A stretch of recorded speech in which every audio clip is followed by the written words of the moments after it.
কেমন লাগবে তখন, যখন তোমার সব হিসাব নিকাশের পরে তোমার ঠিকানা হবে জাহান্নাম।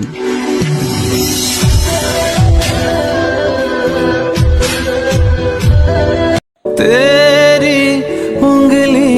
তোমার মায়ের ছোট্ট বেটা তোমার জায়গা হয়ে যায়, কিন্তু তোমার অত বড় পাশে তোমার মায়ের জায়গা হয় না। বোর কথা মারা ছেড়ে দিস না, আল্লাহ নিয়ে গেলে বুঝবে মার চেয়ে আপন কেউ না। मैं तेरा लाडला মা।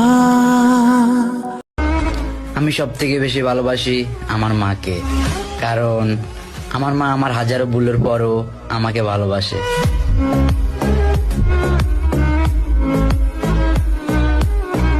पकड़ के चला। যে নিজে না খেয়ে আমারও বলে প্যার ভরে কেন খাস না, সে আর কেউ না, শুধু আমার মা।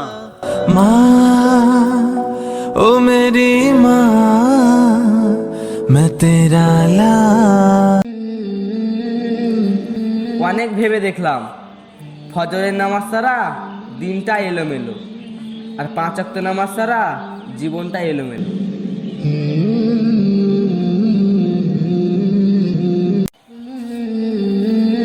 শেষ দায় গিয়ে আল্লাহরে বলবা, আল্লাহ এই পৃথিবীতে আমি ছাড়া তোমার গোলামের অভাব নাই, কিন্তু তুমি ছাড়া দ্বিতীয় কোনো আমার রব নেই।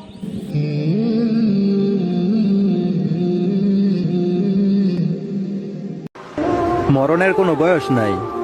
কখনো কাউকে আঘাত করে কথা বলে থাকলে আজকে জুম্মার দিনের উসিলায় মাফ করে দিয়েন।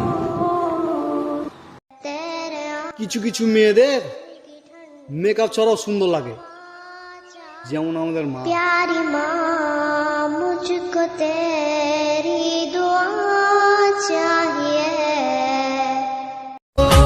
মুসলমানদের জন্য খুশির খবর, আর কয়দিন পর মসজিদের মাইকে শুনতে পাবো, সবাই ঘুম থেকে উঠুন, সেহরি খাওয়ার সময় হয়ে গেছে। আর এটা সকল মুসলমান ভাই বোনদের জন্য খুশির খবর, এটা শেয়ার করে সবাইকে জানিয়ে দিন। শুক্রবারে জুমার নামাজ মিস করো না, কারণ শুক্রবার প্রতিদিন আসে না। সবাইকে জুম্মা মুবারক।